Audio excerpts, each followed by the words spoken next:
Hello guys, good evening, good afternoon sa inyo lahat. So ito na guys, ang ginawa ni Bro Nap at saka ni Bubu na mga tables para ito sa loob ng bahay. So naka-line up na sila at saka ito ang lamisa na ginawa ni Bro Nap para sa second floor namin. So ito ang second floor, pinalagyan ko siya ng dining table para na hindi kami aakyat sa third floor pag maulan. Tapos dito na lang kami kakain malapit sa second floor kasi dito yung parang main area namin ni Daddy. So yan ang bintana, linagyan ko ng solar lights. So ayan, binili ko yan sila lahat sa Timo. Ready na sila for Christmas at saka solar sila guys. So hindi tayo mag-waste ng pera sa electricity. Ayan ang table, ang ganda. So nag-decide kami na itry muna namin ang table kung paano. So si Daddy actually hindi ko siya na vlog. Kumain talaga siya dyan ng matagal. Tapos one morning kumain din siya dyan ng breakfast. Hindi ko rin na vlog kasi busy ako.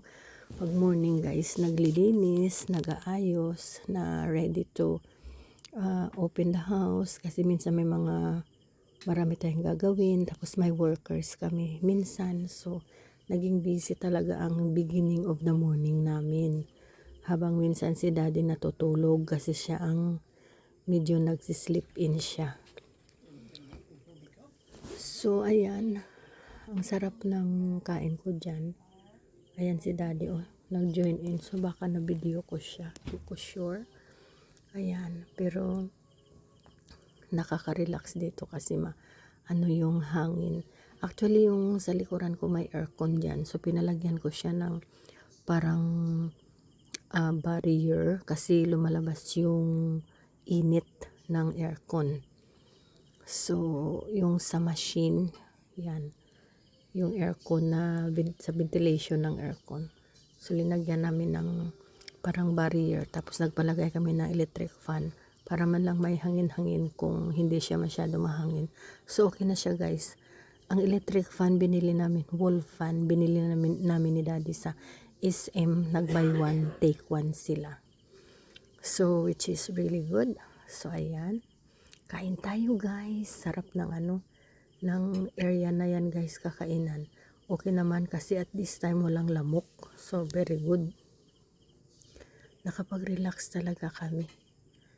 So ayan, let's eat. Kain muna tayo.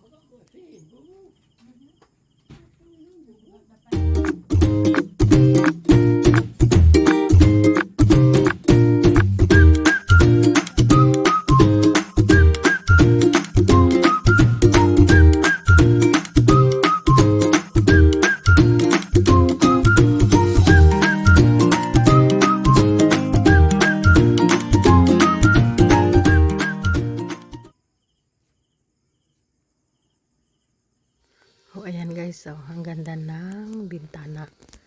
Ayay, ayun. Papuntang third floor, mayroon din. Ayan. Ayan, so very good. Oh, diba? Tapos dito naman guys, magbukas tayo ng order na dumating. Galing naman sa Timo na app. Ganda ng mga nila guys, mga staff sa Timo, parang medyo quality siya. Hindi siya mahal. Very reasonable siya. So nag-enjoy ako ng shopping sa Timo kasi maganda pala yung mga shop. Ang mga shop na nagbibinta, ang ganda ng mga ayan parang bag yan. Tapos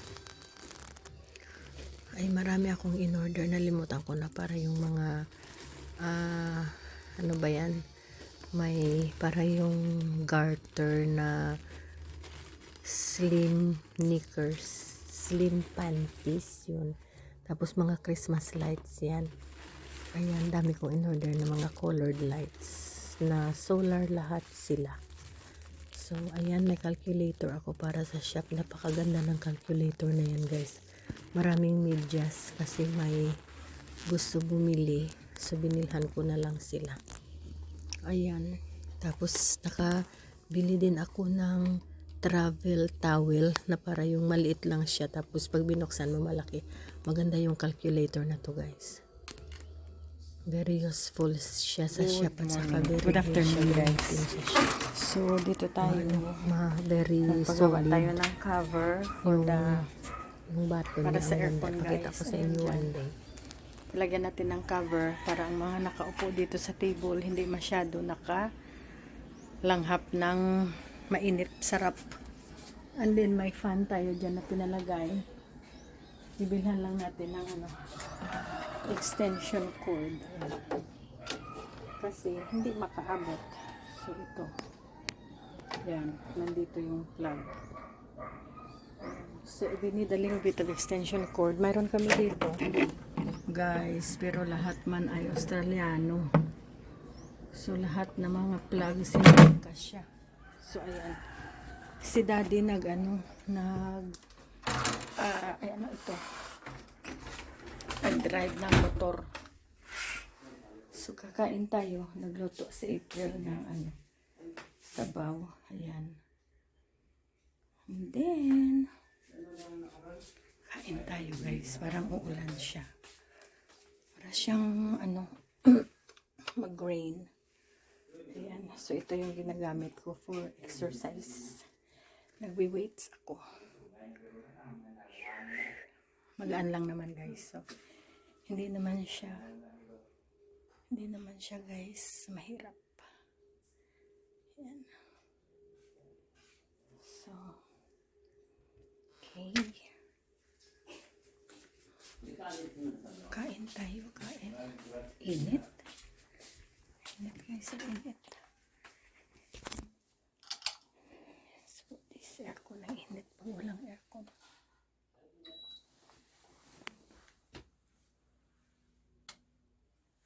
Naiinitan ako guys pag walang aircon.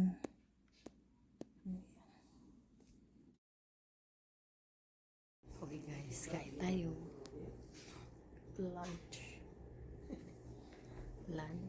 Watching YouTube.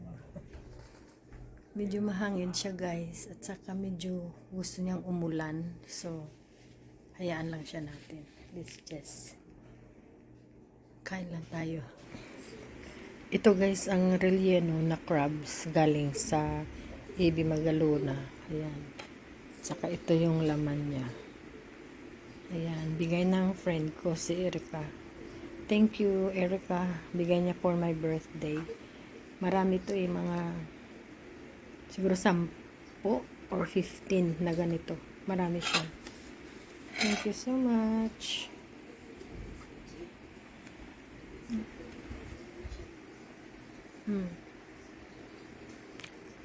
Ayan.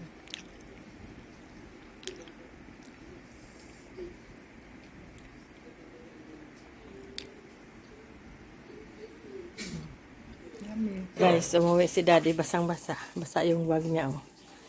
Nabasa. Nabasa siya ng ulan. Nabasa. Kasi madanlog bala ka.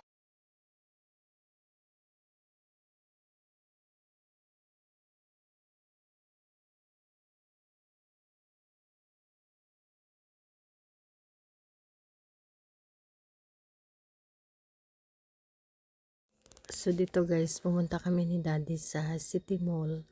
Tapos nag-lunch muna kami sandali. Pero late na to guys, mga 2:00 na ng hapon yung lunch namin. Ayan, tapos hindi ko nga naubos yung pagkain. Inuwi ko pa. Yun, inuwi ko pa yung iba kasi ang dami. Tapos dinner din ni daddy. So okay na lang. It's really good kasi nakain pa niya. So ayan guys, kain ulit tayo. Chowking naman ito sa Chowking.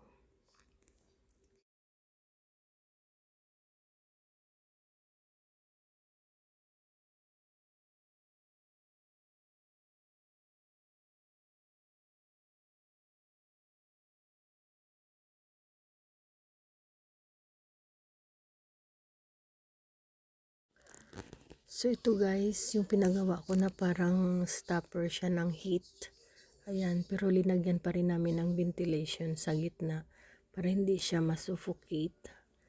So, andyan yung table sa ibaba na pinagawa din namin yung table. Tapos, yun yung sa ilalim. Ayan. Looking down ka dyan sa sa daan. Ayan. So, may pinapagawa din ako doon sa ilalim. Saka, pakita ko na lang guys sa inyo. Kalimutan ko siyang i-film kasi umuulan siya. So, yan na lang muna. We just arrived from Libertad. Daddy is driving. Ay, we forgot to video. Destinasyon ng pinagsamang pananampalataya at adventure. Ito, ikabit. We will put it here. Ito yung makikita niyo view pag nandito kayo sa taas. Ito yung Inside the TV. Miracle Glass Walk.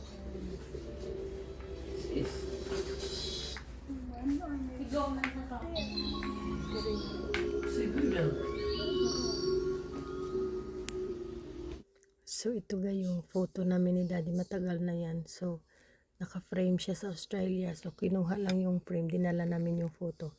Binilhan ko siya ng frame kanina. So, gusto ko siyang ikabit dyan sa tabi ng TV. So, ito palagay ko yan sa mga boys. Maglinis muna ako kaunti kasi tapos na yung work nila. 5 o'clock na. So, pwede na tayong maglinis-linis. Ganyan ang ginagawa ko guys. Linis-linis all day para maka-exercise naman yung katawan ko. So, dito naman ay pupunta na tayo sa market. Nakapunta na pala kami. Namili kami ng mga ganyan. Tapos pauwi na to guys. Pauwi na tayo. So, ayan. Namili kami ng mga sa market. Sa wet market. Parang market ng Guys, tapos na yung pinagawa kay Bro Nap. So, ayan si Tuto. Lagyan na ng tanim. Ayan. Tricycle. Naglagay na siya ng cover para hindi masyado mainit dito sa table. Ayan. So, this is our table. Dalawang cases lang. Ayan guys, hindi nagpalagay Yan tayo ang dyan ininom ng namin electric ni Daddy. fan. So, iset up ko lang ito ang nila, ang cable nila. Kasi, yun na nga. Extension cord. Ayan guys, may electric fan tayo. Ayan. Ayan siya. We have the stereo. Ito yung lutuan ko ng fry ng kaunti. Ayan. Dito tayo sa second floor. Pag ayaw umakyat sa third floor. Ayan. Tudu. Stop over.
Okay, akyat tayo sa taas. Dali natin to. So, nandyan na yung chair natin. Ayan na siya, guys. Ito sa second floor. Ayan. Let's go upstairs. Okay. Sa third floor na tayo, guys. Lagyan tayo ng ilaw. Kasi medyo madilim. Tingnan nyo yung mga ilaw natin. Para sa Pasko. Ready na sila.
super hard na ibalik yung ano. Kaya hindi siya dapat ipupul, hayaan lang siya dyan kasi pag ibalik mo ulit, maano ka, it's very hard to push. Parang may lock siya sa loob.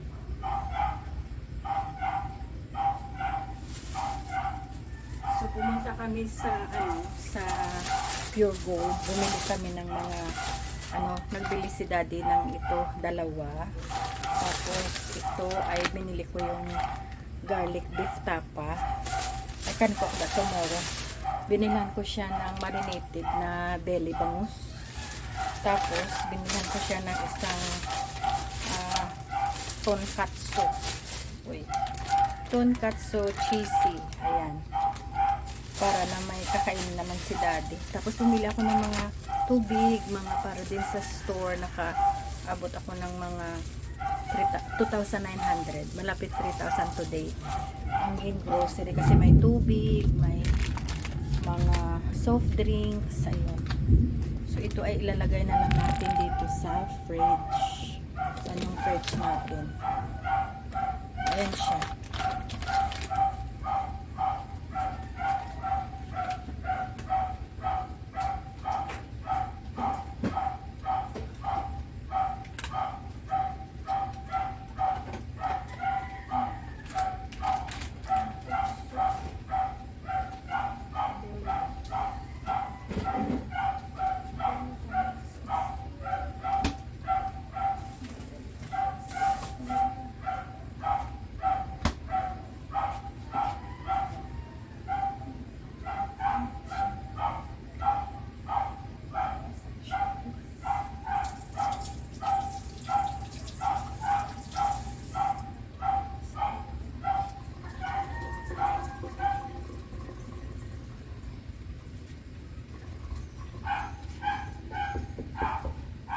So, ayun guys. So, ano tayo ngayon? The 4th of October. So, sa aming budget, ay nag-work naman siya guys. Gintry ko talaga na wala naman kami masyadong kailangan. So, try ko talaga na magkaroon ng budget kung magkano ang maabot natin. Kaya lang guys, pag nagpapagawa kami ng bahay, medyo hindi ko siya maano sa budget kasi hindi naman yan every month. So, i-separate ko lang siya. So far, so good. At saka, gin-separate ko din yung store. Kasi wala naman yung, yung store. So, siguro, ang budget ko today, para lang sa bahay, kasi nag-Libertad nga kami. Pumunta kami ng Libertad today. Bumili kami sa wet market. Libertad is wet market. Bumili kami ng mga vegetable. So ako ng 850 for the veggies. Mahal masyado ang mga prutas na kinakain ni Daddy. Ang mango tag 300 per kilo. So kami ng mga 350 just for the fruits niya. Pero hindi niya yan matagal kainin guys. Lang mga isang araw. Isang araw kalahati. Pero okay lang. So yun, nakagasto ako doon ng siguro 1.3, 1.2 ganyan. Tapos naman sa Pure Gold, sa pagkain naman niya, drinks niya, tapos bumili siya ng ice cream, ganun. So mga 1,002 again, so mga 2,500. Hindi na rin yan mauulit tomorrow. Iba na din yung mabili tomorrow kasi marami yung nabili, yung mga meat, ganun. Hindi siya makain niya ng isang araw, mga 2 to 3 days, ayun, tapos marami naman diyang stock sa iba. So, ayan. So, nagkaroon tayo ng medyo may sense na budget, guys. So, ipaalam ko na lang sa inyo later at the end of the month kung talaga bang na-achieve ko. Pero hindi na yan natin ilagay ang paayos ng bahay. Just for inside the house lang na kinakain namin sa 4 kami. Tapos, saying that, yung September ko na budget, nagkaroon ako ng maraming stock na pagkain for the house. Medyo puno ang freezer, mga ganyan. So, which is good kasi dapat pag mag-whirlpool tayo ng budget for the next month, hindi talaga ubos na ubos yung the month ba. Kasi syempre, hindi natin alam, may mga bisita, may mga gano'n, na-cover na sila. So, ayan. Pero very happy naman kami guys sa budgeting namin. hindi siya nakaabot talaga ng sobra-sobra. So it's very interesting to see. So tingnan natin at the end of the month. Bababa na ako guys kasi umuulan at saka maraming lightning. Okay, so pasensya na. Ito na yung vlog natin for tonight. Please do subscribe to our channel. This is our life in Bacolod City. And this is how we do our things. We've been very busy today. Nag-drive si Daddy. Pumunta kami sa mall. And then from the mall, pumunta kami sa wet market. Tapos ngayon si Toto naman nag-drive. Pupunta naman ng another market dito naman sa lugar namin. So bababa na ako. Thank you so much for watching. Umuulan guys. Ayun pala guys. Subscribe. Don't forget ha. Mag-subscribe kayo. Thank you so much for subscribing. Shout out sa inyo sa lahat na nag-subscribe. Please do subscribe to our channel. Please like, please share sa aming mga videos. This is our life in Bacolod City. And welcome and see you in our next vlog. Ito na talaga. Night guys. Thank you for watching. Bye-bye now.